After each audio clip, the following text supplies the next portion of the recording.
अब next topic है कि हम तो शून्य समझ लिए, शून्य का गुणांक के बीच में संबंध भी समझ लिए। अब हम समझेंगे कि शून्य निकालते कैसे हैं। वो तो मैंने थोड़ा सा हिंट दिया, अब डीपली जाके हम बताते हैं कि शून्य को कैसे ज्ञात किया जाता है। ठीक है। अच्छा, शून्य को जो है दूसरे रूप में क्या बोला जाता है, तो मूल भी बोला जाता है। मूल बोलिए या फिर शून्य बोलिए, बात एक ही है। आपके एग्जाम में हो सकता है कभी कभी रहे कि इन बहुपद का मूल ज्ञात कीजिए, या हो सकता है रहे कि इन बहुपद का क्या ज्ञात कीजिए, शून्य ज्ञात कीजिए। ठीक ना। तो हम ज्ञात करने के लिए आपको बताते हैं। सबसे पहले एक हम क्वेश्चन लेते हैं द्विघाते का। एक क्वेश्चन लेते हैं आपके बुक से। तो ये क्वेश्चन लिए हैं, तो इसको जो है क्या करना है, बनाना, और क्या ज्ञात करना है, तो शून्य ज्ञात करना। शून्य को क्या बोलते हैं, मूल भी बोलते हैं। शून्य ज्ञात करके देखते हैं। तो कितना शून्य होना चाहिए इसका, तो 2 शून्य होना चाहिए, क्योंकि घात कितना है, 2। ठीक है ना। हम बेसिक से बताते हैं। देखिए, फर्स्ट वाले को, स्क्वायर वाले को हम बोलते हैं ए।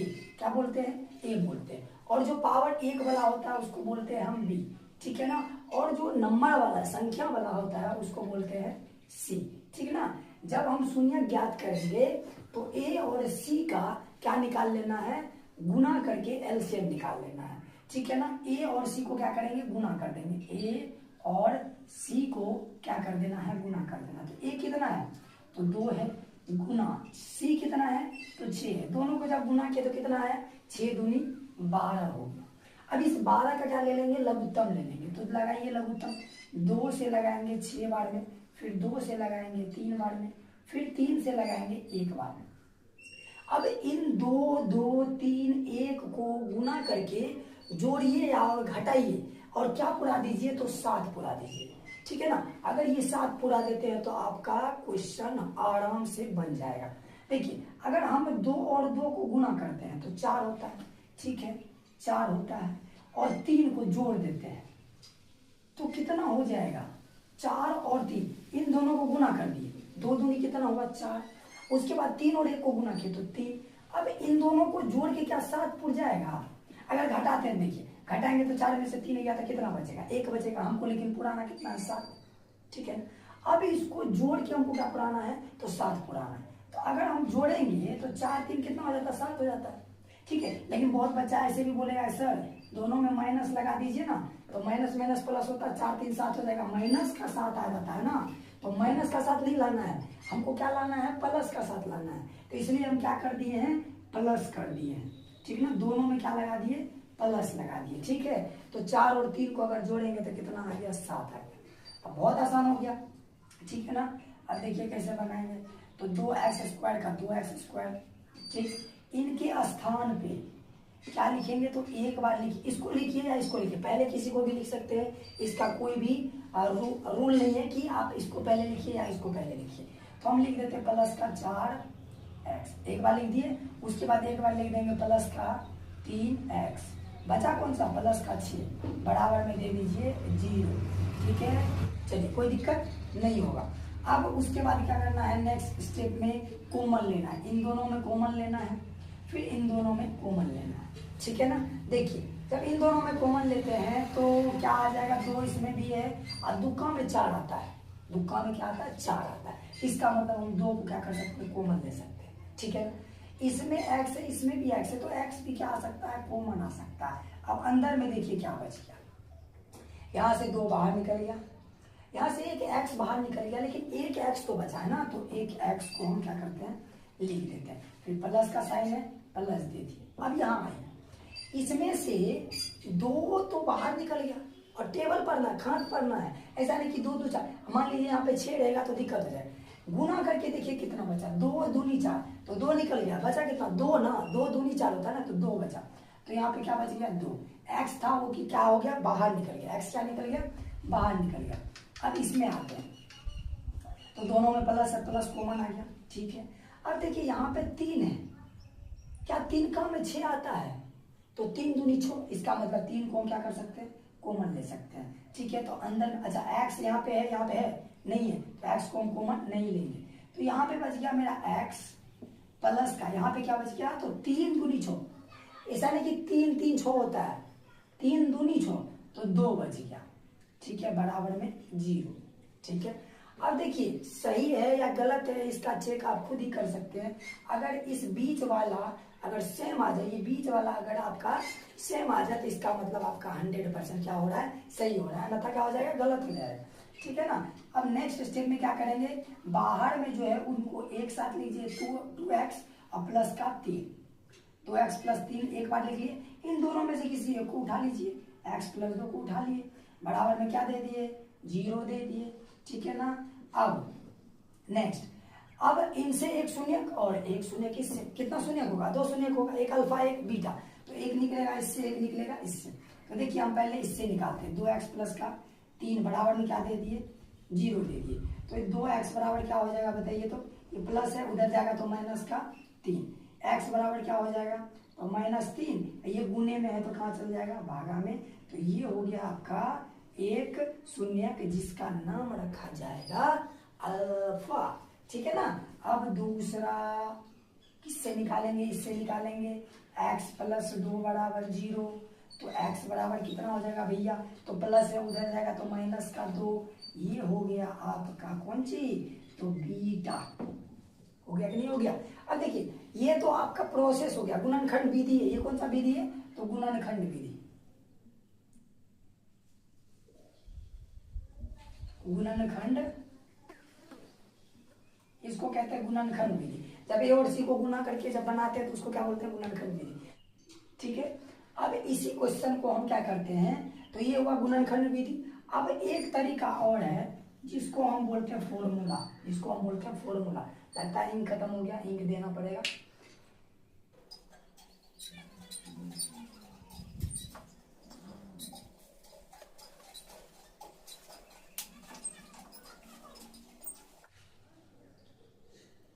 चलिए इंक डाल लिए हैं। अच्छा, इसी क्वेश्चन को गुणनखंड विधि था, आप सूत्र से बनाते हैं, द्विघात सूत्र से, सूत्र पे बनाते हैं। एक सूत्र होता है कि -b plus minus root under b square minus 4ac बट्टे का 2, x बराबर निकालना है। अभी x निकाल लेते, एक अल्फा हो गया, एक बीटा हो गया। अब क्या इस फॉर्मूला पे भी सेम आंसर आएगा, ये तो गुणनखंड विधि था। अब हम फॉर्मूला के माध्यम से बना के देखते हैं। तो फॉर्मूला क्या होता है, x बराबर -b plus minus root under b square minus 4ac by 2a, -b plus minus root under b square minus 4ac बटे 2a होता है। तो देखिए हम बना के देखते हैं। तो माइनस का माइनस दे दिए, यहाँ पे लिख लीजिए पहले a बराबर, b बराबर और c बराबर। तो बताइए आप a बराबर कितना, a बराबर हो गया आपका 2, क्वेश्चन सेम है। b बराबर कितना है, तो 7, और c बराबर कितना है, तो 6। ये मान आप लिख लीजिएगा तो आसानी रहेगा बनाने में फॉर्मूला पे। ठीक है ना। अब देखिए ये माइनस का माइनस दे दिए, b का मान कितना है, तो b का मान भैया 7 है, plus minus root under b का मान कितना, b का 7, तो 7 का क्या, b स्क्वायर है ना, तो 7 का स्क्वायर माइनस का माइनस 4 का 4 गुना a का मान कितना है, तो 2 है, अब गुना c का मान कितना है, तो 6 है। ठीक है, कोई दिक्कत नहीं हुआ होगा। अब नीचे में क्या है, 2a, तो मतलब 2 गुना a का मान कितना है, 2 लिख दिए। अब आगे बना के देखिए, तो -7 प्लस माइनस रूट अंडर 7 का स्क्वायर कितना होता है, 49 माइनस 4 दूनी 8 और 8 छके 48, छके। ठीक है, बट्टे में क्या हो गया, 2 दूनी हो गया भैया 4, क्या परेशान कर। हाँ, उसके बाद अब माइनस का 7 प्लस माइनस रूट अंडर 49 में से 48 गया, 1 बचा, क्या बचा, 1 बचा, बट्टे में हो गया 4। भैया 1 का स्क्वायर तो 1 ही होता है, तो इसका मतलब ये 1 क्या हो जाएगा, रूट से बाहर निकल जाएगा। ठीक है, तो माइनस का 7 प्लस माइनस ये क्या हो जाएगा, रूट से बाहर निकल गया, नीचे में बचा 4। अब इसको एक बार प्लस के साथ लेके जाएंगे, एक बार माइनस के साथ लेके जाएंगे। तो माइनस का 7 यहाँ पे हो गया आपका प्लस का 1 बट्टे में 4, एक बार प्लस के साथ गए हैं और एक बार जाएंगे माइनस के साथ। तो जब इसके साथ गए तो क्या हो गया, प्लस माइनस माइनस, और 7 में से 1 गया, कितना होगा, 6 बचा, माइनस का 6, माइनस बड़ा था, माइनस का 6 बाय 4। अब इसको काट के देखिए, 2 दूनी 4, 2 तिया 6, कितना आया, -3 बट्टे 2, इसका नाम हो जाएगा कौन सी अल्फा। देखिए तो इधर यहाँ भी आया अल्फा का मान -3/2।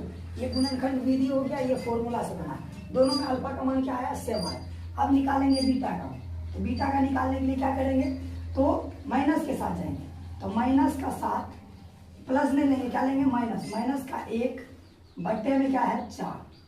ठीक है, अब इसको बनाएंगे तो माइनस माइनस हो गया प्लस, 7 1 8, माइनस का साइन लग गया बट्टे में 4। 4 दूनी कितना होता है 8, कितना आया -2। इसका नाम रखेंगे कौन सी बीटा। तो देखिए तो बीटा का मान कितना निकला था -2। आप गुणनखंड विधि से बनाइए, आप सूत्र से बनाइए, आंसर क्या आने वाला है 7 आने। द्विघात बहुपद का कितना शून्यक होता है 2 होता है, एक अल्फा एक बीटा। आप ही गुणनखंड विधि से बनाए फिर भी आप -3/2 आया अल्फा, यहाँ भी -3/2 अल्फा आया। अगर हम बीटा निकाले तो -2 आया गुणनखंड विधि से, और सूत्र से भी कितना आया -2। ठीक है, इसी तरह का एक क्वेश्चन और कराते हैं आपके लिए, ठीक है ना। ये क्वेश्चन ले लिए, ठीक है। ये भी आपका कौन सा है, तो द्विघात बहुपद है, इसका भी कितना शून्य होना चाहिए 2। ठीक है, पहले हम कौन सा विधि से निकालते हैं, गुणनखंड विधि। यहाँ लिखते हैं गुणनखंड विधि से, गुणनखंड विधि से पहले निकालेंगे गुणनखंड विधि से, उसके बाद निकालेंगे फॉर्मूला।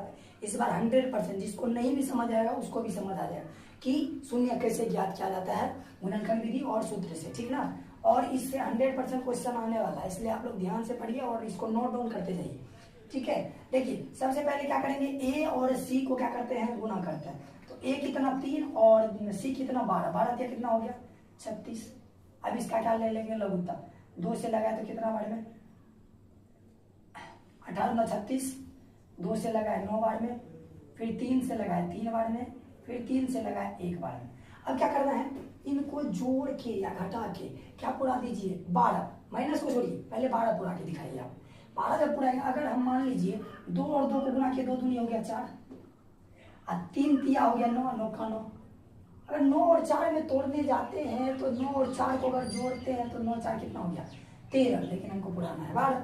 अगर इसको घटाते हैं तो 9 में से 4 जाएगा कितना बचेगा 5 बचेगा, फिर भी नहीं पूरा, तो चलिए इसको मिटा दीजिए। अब अल्टरनेट कीजिए, जरूरी नहीं है कि इन दोनों को गुना ऊपर वाले को गुना कर देंगे तो पूर जाएगा, आपको दिमाग लगाना पड़ेगा। अगर हम मान लीजिए इन 3 और 2 को गुना करते तो 3 दूनी कितना होता था 6, ठीक है। और फिर इन दोनों को गुना करते तो 3 दूनी कितना होता है 6, अच्छा कम 6। क्या इन दोनों को जोड़ने पे क्या हो जाता है, तो 12 आ जाता है जी भैया। 6 और 6 को हम जोड़ते हैं तो क्या आ जाता है 12 आ जाता है। अगर घटाएंगे तो आएगा नहीं, आएगा 6 में से जाएगा 0 हो जाएगा। लेकिन यहाँ पे कंडीशन एक और है, 6 और 6 को जोड़ने पे 12 तो आ गया, लेकिन हमें किस में लाना है माइनस में लाना है। तो इस कंडीशन में हम क्या करेंगे, दोनों के साथ क्या लगा देंगे, तो माइनस लगा देंगे। माइनस माइनस होता है प्लस, 6 6 हो जाएगा 12, और साइन दोनों में माइनस का, इसलिए क्या लग जाएगा माइनस लग जाएगा, ठीक है ना। अब हमें एक जगह पे, इसके जगह पे क्या लिखेंगे, एक बार माइनस का 6x, फिर एक बार लिखेंगे माइनस का 6x। देखिए बना के दिखाते हैं आपको, 3x², इसके स्थान पे क्या लिखेंगे, एक बार माइनस का 6x, फिर एक बार माइनस का 6x, ठीक है। प्लस का क्या बचा 12, बराबर में क्या बच गया 0, ठीक है। आप कॉमन लेना शुरू कीजिए, इन दोनों में कॉमन लेंगे तो क्या हो जाएगा, 3 का में 3 भी आता है, 3 का में 6 भी आता है, तो 3 को कॉमन ले लिए, ठीक है ना। अब इसमें भी x है इसमें भी x है, तो x को क्या कर लिए कॉमन ले लिए। अंदर में क्या बच गया, तो यहाँ तो 3 तो बाहर निकल गया, x भी बाहर निकल गया, एक x बच गया। माइनस का माइनस, 3 का में क्या बार में 6 आता है, तो 2 बार में 3 दूनी 6, तो 2 बच गया, x तो बाहर ही निकल गया था, ठीक है। अब इनमें कॉमन लीजिए, तो देखिए माइनस कॉमन आएगा कि प्लस, तो यहाँ पे जो प्लस है ये 2 माइनस मिलके प्लस बनता है ना, इतना तो आप जानते होंगे। तो 2 माइनस है तो एक माइनस को हम बाहर निकाल सकते हैं, तो एक माइनस को बाहर निकालिए, इसमें भी माइनस था इसमें भी एक माइनस बाहर निकालिए। अब देखिए यहाँ पे क्या कॉमन है, 6 में 6 भी आता है, 6 में 12 भी आता है, तो 6 को हम क्या कर सकते हैं कॉमन ले सकते हैं। अंदर में क्या बचा, x कॉमन आएगा नहीं आएगा, इसमें है लेकिन इसमें नहीं है। अंदर में क्या बच गया, तो यहाँ पे बच गया भैया x, यहाँ पे क्या बचेगा, प्लस नहीं दे दीजिएगा, यहाँ पे क्या बचा तो माइनस बचा, 2 माइनस था ना, तो एक माइनस तो बाहर निकल गया, एक माइनस बच गया, ठीक है ना। लेकिन एक चीज आप ध्यान भी दे सकते हैं कि इस बॉक्स में अगर माइनस आया तो इसमें भी क्या आना चाहिए, माइनस आया, नहीं तो क्या हो जाएगा आपका क्वेश्चन गलत हो जाएगा, ठीक है ना। तो यहाँ पे क्या बचा, 6 दूनी 12, ऐसा नहीं कि 6 दूनी, चौका में 2 बार में आया, 2 कॉमन आ गया, ठीक है, बराबर में 0। अब बाहर वाले को एक साथ, तो 3x माइनस का 6 को एक बार ले लिए और अंदर में से किसी एक को उठा के लिख लीजिए, ठीक है ना, बराबर में क्या दे देंगे, 0 दे देंगे। अब अल्फा इससे निकल जाएगा, बीटा इससे, या बीटा इससे, अल्फा इससे, किसी से भी निकाल सकते हैं। तो हम इससे निकाल लेते हैं अल्फा, 3x माइनस का 6 बराबर में क्या दे देते हैं, 0। तो 3x बराबर क्या हो जाएगा, ये माइनस उधर जाएगा, प्लस का 6, x बराबर क्या हो जाएगा, तो 6/3, 3 दूनी 6, मतलब x बराबर कितना आ गया आपका 2। इसी का नाम रख देते हैं कौन सी, तो अल्फा रख देते हैं, ठीक है ना। अब यहाँ से निकाल लेते हैं, इसमें से x माइनस 2 बराबर 0, तो x बराबर क्या आ जाएगा, माइनस उधर जाएगा, प्लस का 2, ये हो गया आपका कौन सी, बीटा, ठीक है। ये जो है अल्फा निकल गया, बीटा 2 शून्य, क्योंकि घात कितना था 2, ठीक है। अब इसी क्वेश्चन को हम सूत्र पे बना के देखते हैं, क्या सेम अल्फा बीटा का मान आता है, देखते हैं। इधर देखिए सूत्र पे बनाते हैं, सूत्र क्या होता है, तो x बराबर होता है minus b plus minus root under b square minus 4ac बट्टे का 2a, ये फॉर्मूला होता है। तो यहाँ पे सूत्र लिखने के बाद जो ना आप एक काम क्या कीजिएगा, आसानी होगा, a का मान कितना है, a का मान है 3, लिख लेंगे, a का मान 3, b बराबर कितना है, तो b बराबर है भैया माइनस का 12, और c बराबर कितना है आपका, तो 12। इसको आप लिख लीजिएगा तो आपको आसानी रहेगा बनाने में। लिख लिए, अब मान पुट कर दीजिए, तो क्या हो जाएगा, b माइनस से पहले तो माइनस दे दिए, b का मान कितना, तो माइनस का 12, ये माइनस फॉर्मूला वाला था और ये माइनस इसका था, ठीक है, लिख दिए।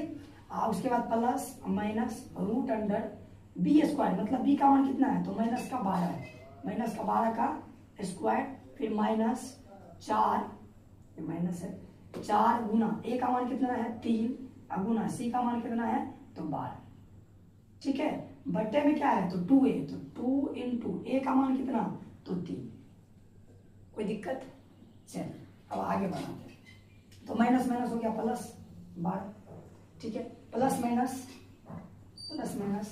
बहुत ज्यादा करनी है, प्लस माइनस रूट अंडर, अब हम 12 का स्क्वायर, देखिए माइनस का स्क्वायर क्या हो गया, प्लस हो गया, 12 का स्क्वायर कितना होता है 144, माइनस 4 तिया 12, अब 12 44, 144, ठीक है, बट्टे में 2 तिया 6, ठीक है ना, बराबर। अब देखिए 12 प्लस माइनस रूट अंडर,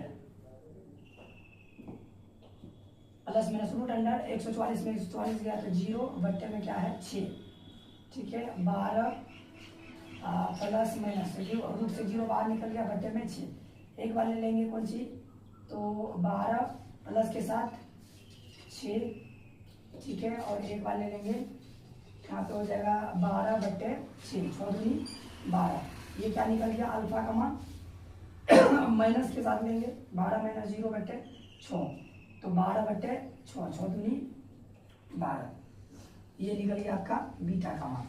सूत्र से भी अल्फा का मान 2, गुणनखंड विधि से भी अल्फा का मान 2, बीटा का मान 2, और गुणनखंड विधि से भी बीटा का मान कितना निकला 2। तो आप इससे बनाइए या इससे बनाइए, कोई दिक्कत नहीं है। जहाँ तक मुझे लगता है मूल निकालना, मतलब शून्य निकालना आप लोग सीख गए होंगे। अब यहाँ से जो है जितना भी थ्योरी लिखा है, जितना भी थ्योरी उसका आप नोट्स बना लीजिए और उसको प्रैक्टिस करते रहिए। जो भी क्वेश्चन हम सॉल्यूशन कराए हैं उसको बनाते रहिए, ठीक है। Thank you.